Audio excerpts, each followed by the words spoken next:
Bienvenue à tous ceux qui se sont connectés sur la chaîne Espérance TV dans cette émission Sabbat délices. Savez-vous qu'aujourd'hui, c'est le plus beau jour de la semaine? Certains diront avec empressement, c'est le week-end. Il est enfin arrivé, tandis que d'autres diront avec enthousiasme, c'est sabbat. Jour sanctifié, mis à part, jour d'exaltation réservé au Créateur de l'univers et de tout ce qui le compose. Sans plus attendre, j'invite tous les foyers à se joindre à ce moment d'adoration que nous portons à l'Éternel, seul digne de recevoir louange, honneur et gloire au siècle des siècles.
Mon âme bénit l'Éternel,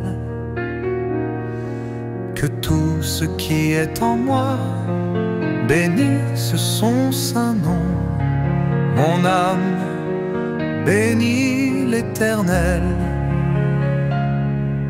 et n'oublie aucun de ses bienfaits. C'est lui qui pardonne toutes tes iniquités, qui guérit toutes tes maladies. C'est lui qui délivre, qui te couronne de bonté et de miséricorde.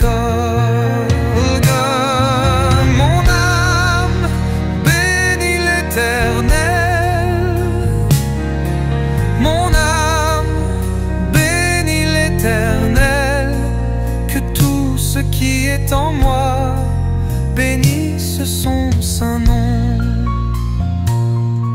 C'est lui qui rassasie de bien ta vieillesse, qui te fait rajeunir comme l'aigle. La bonté de l'Éternel dure à jamais, et sa miséricorde pour les enfants de tes enfants. Mon âme bénit l'Éternel. Mon âme bénit l'Éternel. Que tout ce qui est en moi bénisse son saint nom. Bénissez l'Éternel, vous ses anges. Bénissez l'Éternel, vous toutes ses armées. Bénissez l'Éternel, vous toutes ses œuvres dans tous les lieux. Mon âme bénit l'Éternel.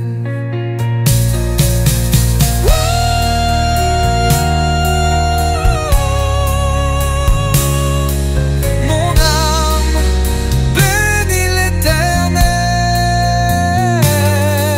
Mon âme bénit l'Éternel. Que tout ce qui est en moi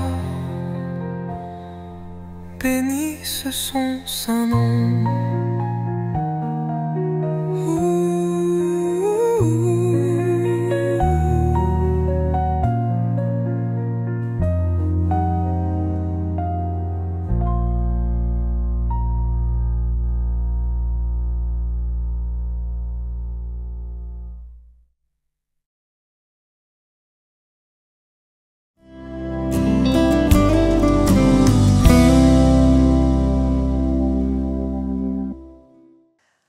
En effet, quotidiennement, nous devons évoluer avec un champ de manœuvre très soigneusement délimité et de plus en plus restreint.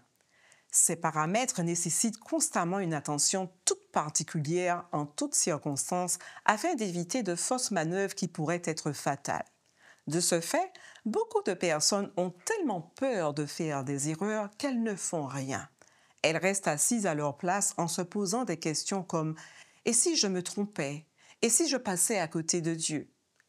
Lorsque nous nous approchons des Saintes Écritures, nous lisons dans Philippiens 3 au verset 12 « Non, certes, je ne suis pas encore parvenu au but et je n'ai pas atteint la perfection, mais je continue de courir pour tâcher de saisir le prix, car Jésus-Christ s'est saisi de moi.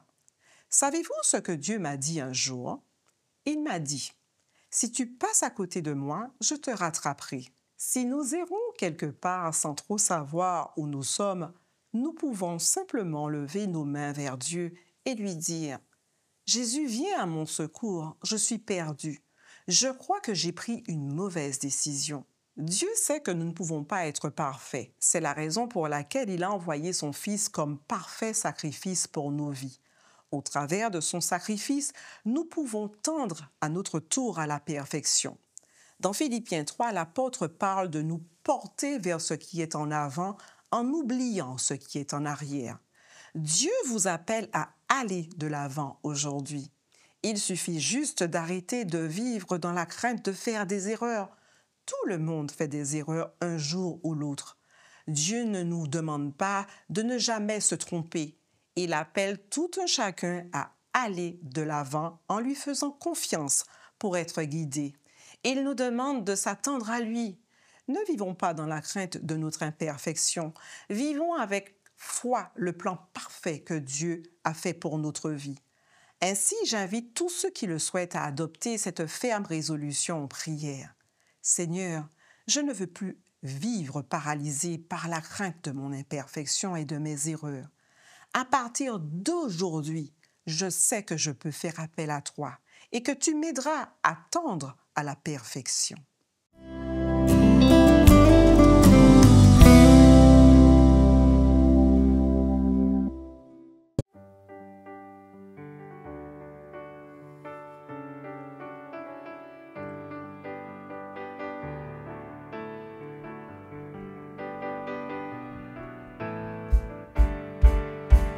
Un chant s'élève, les cieux se tournent vers toi, se tournent vers toi.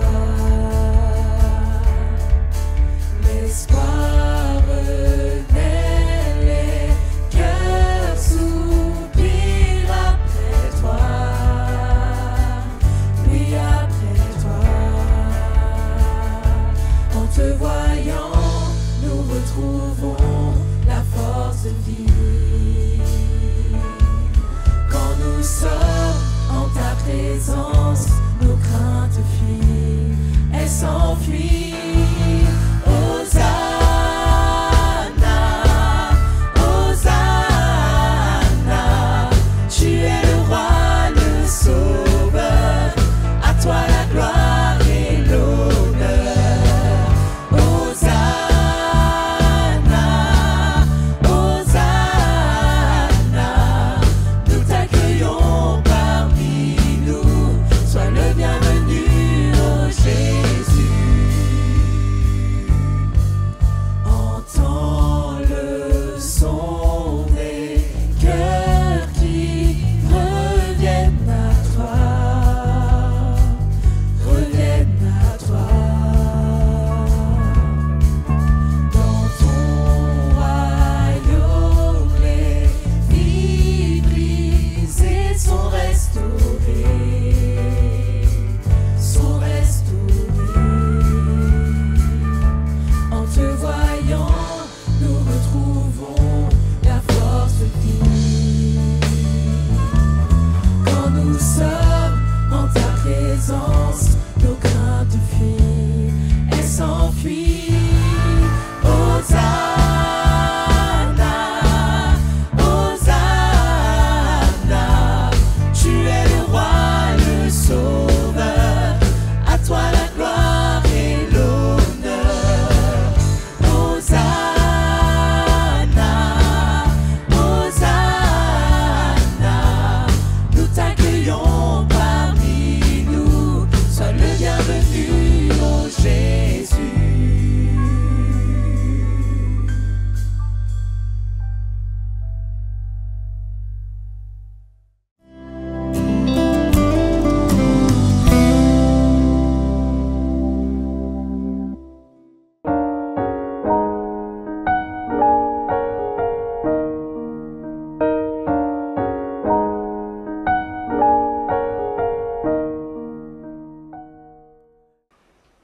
Je suis vraiment content de vous retrouver, chers téléspectateurs, pour pouvoir passer un doux moment, puisque nous sommes dans les délices du sabbat. Et ce jour, je vous invite à vivre dans le rythme de Dieu. Oui, vous savez, Dieu, il a un rythme dans lequel il fonctionne et il nous l'a révélé. Et nous allons donc faire en sorte de le rejoindre. Dieu a choisi de fonctionner dans un rythme au chiffre 7. Pourquoi? Il ne nous l'a pas dit. Cependant, nous croyons que le chiffre est en lien avec la perfection de sa nature. Cela se découvre à partir de l'acte créateur lui-même. Il y a deux niveaux de rythme chez Dieu. Un rythme terrestre et un rythme céleste. Lorsqu'il a laissé le ciel pour venir organiser la planète, il a organisé un rythme terrestre au chiffre 7. Alors, quand on vit dans le rythme de Dieu, on est en recherche d'harmonie avec lui.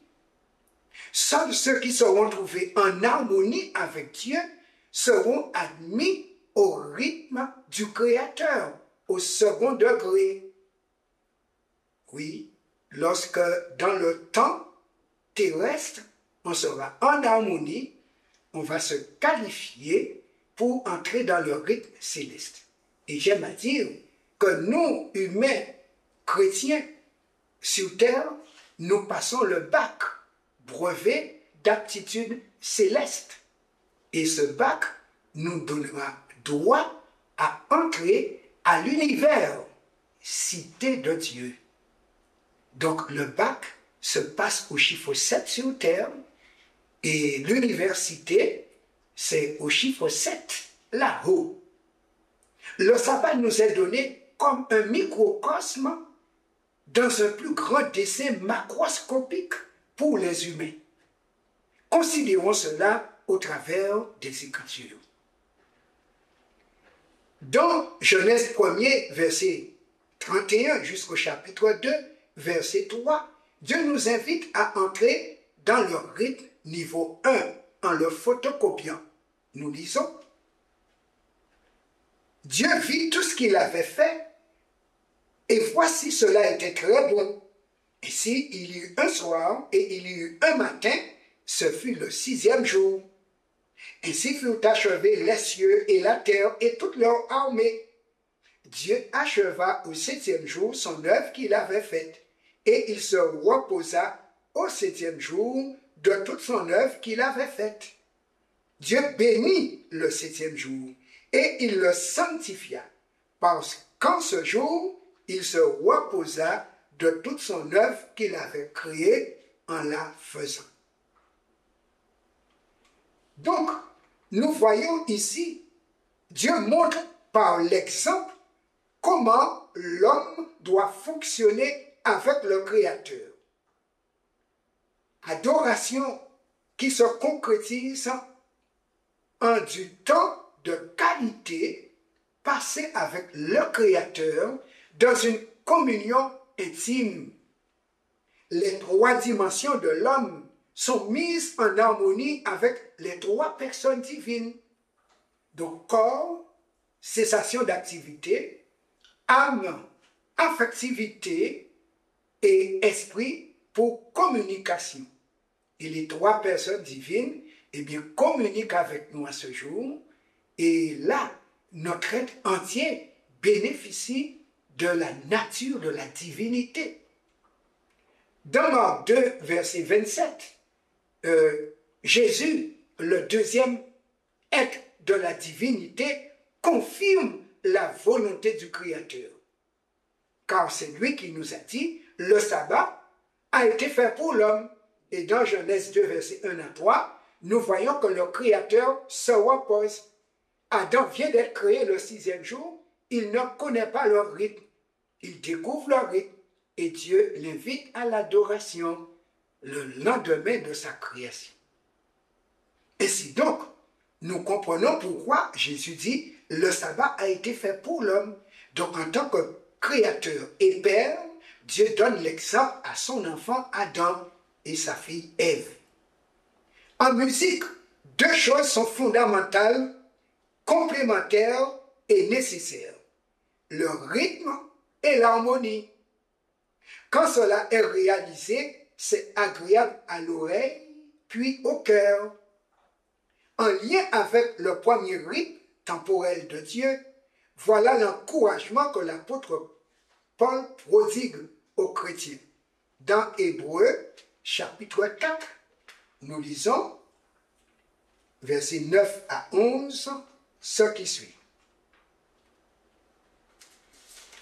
Hébreux, chapitre 4, versets 9 à 11, il nous dit: il y a donc un repos de sabbat réservé au peuple de Dieu, car celui qui entre dans le repos de Dieu se repose dans ses œuvres comme Dieu s'est reposé des siennes. D'où la notion de photocopie. Comme. Verset 11. Efforçons-nous donc d'entrer dans ce repos afin que personne ne tombe en donnant le même exemple de désobéissance. Donc, l'apôtre Paul nous invite à photocopier Dieu le Père. Le péché nous a fait sortir du rythme de Dieu et nous a mis en désharmonie. Mais Dieu nous invite à revenir à l'harmonie. Et nous sommes mis en stage d'adoration. Et si nous réussissons ce stage d'adoration au rythme terrestre, la perspective, c'est d'entrer dans le rythme céleste, donc le niveau 2. Et voici comment est présenté le rythme personnel de Dieu par rapport à son éternité et immortalité. L'apôtre Saint-Pierre nous dit dans 2 Pierre 3, verset 8, ceci. Mais il est une chose, bien-aimée, que vous ne devez pas ignorer, c'est que devant le Seigneur, un jour est comme 1000 ans, et 1000 ans sont comme un jour. Donc, nous découvrons le rythme numéro 2 au niveau 2 de Dieu. Dieu a un calendrier qu'il exécute en lien avec le rythme niveau 2. Et dans Galates 4, versets 4 et 5, l'apôtre Saint Paul nous dit ceci. Galates, chapitre 4,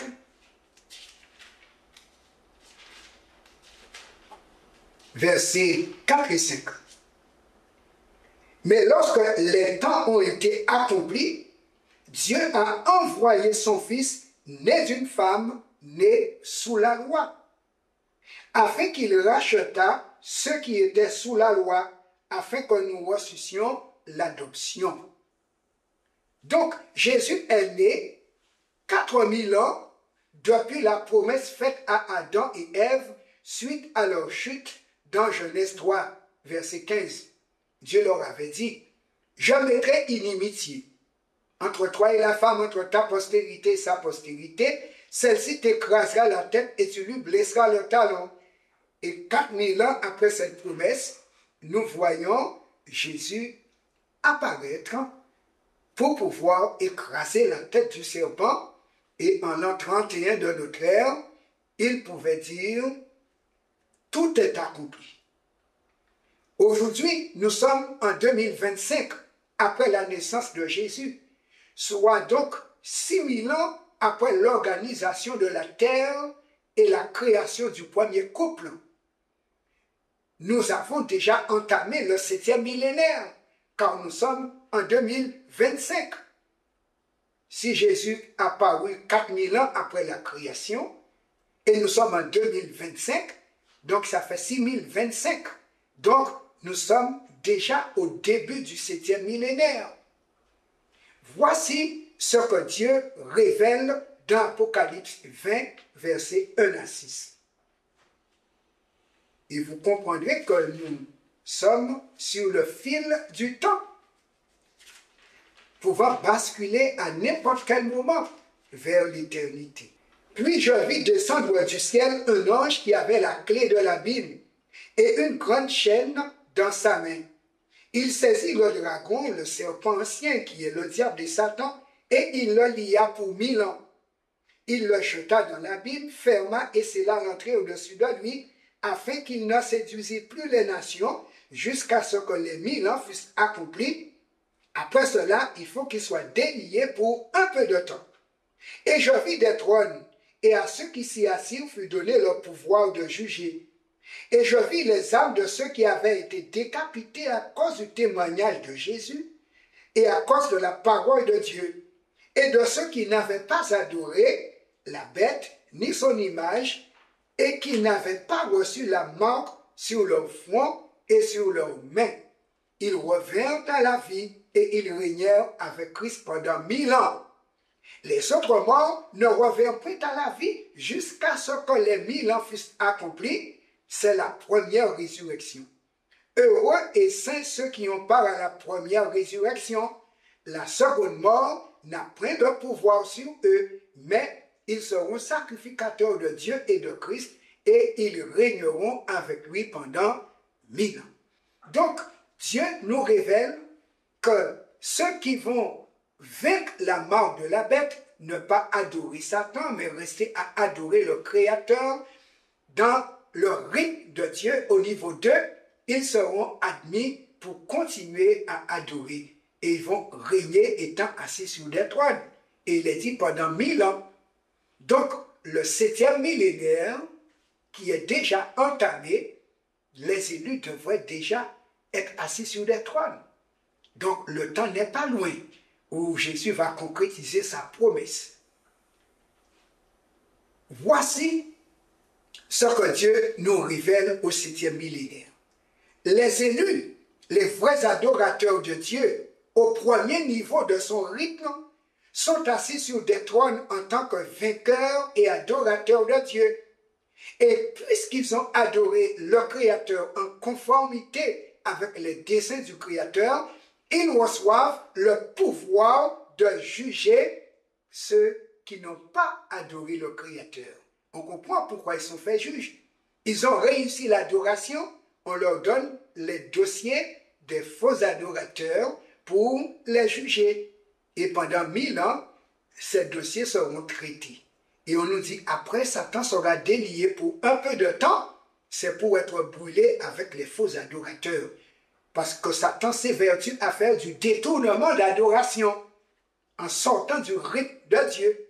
Et c'est pourquoi le diable va marquer l'humanité au 666. Nous n'entrons pas au 7e millénaire. Ceux-là seront les heureux, ceux qui auraient vécu en harmonie avec Dieu et auraient été qualifiés. Et cette qualification, voici où on l'obtient et comment. Dans Apocalypse 14, verset 12, il est dit ceci. C'est ici la persévérance des saints qui gardent les commandements de Dieu et la foi de Jésus. Jésus est le modèle d'adorateur en tant que maître du sabbat et il a donné pour l'humanité montrant comment les chrétiens qui le suivent doivent le faire. Donc, il dit les saints, eh bien, ils gardent les commandements de Dieu en étant photocopie de Jésus-Christ. Ils ont été identifiés comme serviteurs de Dieu et auront été scellés pour voyager vers le 7e millénaire. Dieu l'avait promis dans Ésaïe 58, versets 13 et 14, et également dans Ésaïe 56, versets 1 à 8. Heureux l'homme qui fait cela, et le fils de l'homme qui demeure ferme. Il n'a pas dit heureux le juif, mais le fils de l'homme, gardant le sabbat pour ne point le profaner, et veillant sur sa main pour ne commettre aucun mal. Aujourd'hui donc, travaillons et vivons dans le rythme numéro 1, en conformité avec le Créateur, afin d'être qualifiés pour le niveau 2. Et voici comment l'éternité dans le 8e millénaire se poursuivra dans Ésaïe 66, versets 22 et 23. Dieu nous dit comment le 8e millénaire va se passer. Ésaïe 66, versets 22 et 23. Il est dit, car comme les nouveaux cieux et la nouvelle terre que je vais créer subsisteront devant moi, dit l'Éternel, ainsi subsisteront votre postérité et votre nom. À chaque nouvelle lune et à chaque sabbat, toute chair viendra se prosterner devant moi, dit l'Éternel. Au 8e millénaire et pour les autres millénaires, eh bien, nous continuerons à adorer le Créateur le 7e jour. Restons au chiffre 7 pour sortir adorateur parfait, pour entrer dans un monde parfait, la nouvelle terre, le nouveau paradis pour vivre l'éternité en compagnie de Dieu. Amen.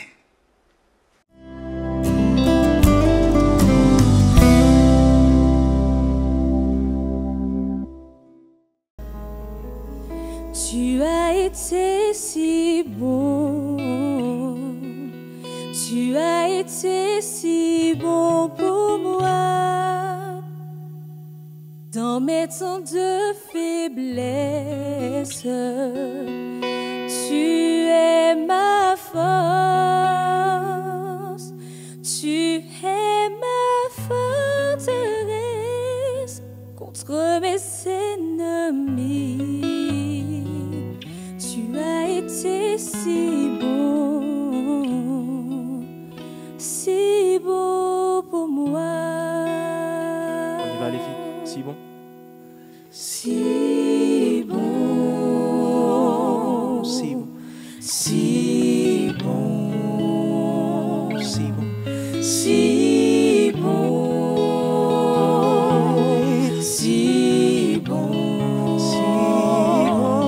si bon, si bon,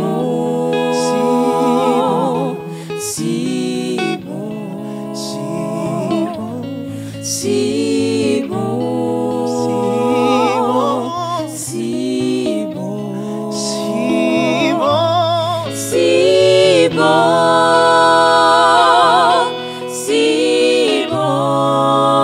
Tu as été si bon, si bon, si bon, si bon, si bon, si bon. Tu es ma forteresse contre mes ennemis. Tu as été si bon pour moi. Tu as été si bon pour moi. Tu as été si bon, Seigneur, si bon pour moi.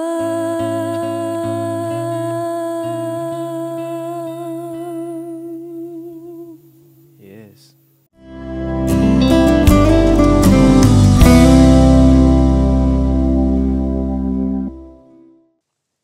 Nous voici parvenus au terme de notre doux moment de partage dans l'adoration. Nous nous retrouvons d'ici la semaine prochaine, toujours sur Espérance TV dans votre émission Sabbat Délices.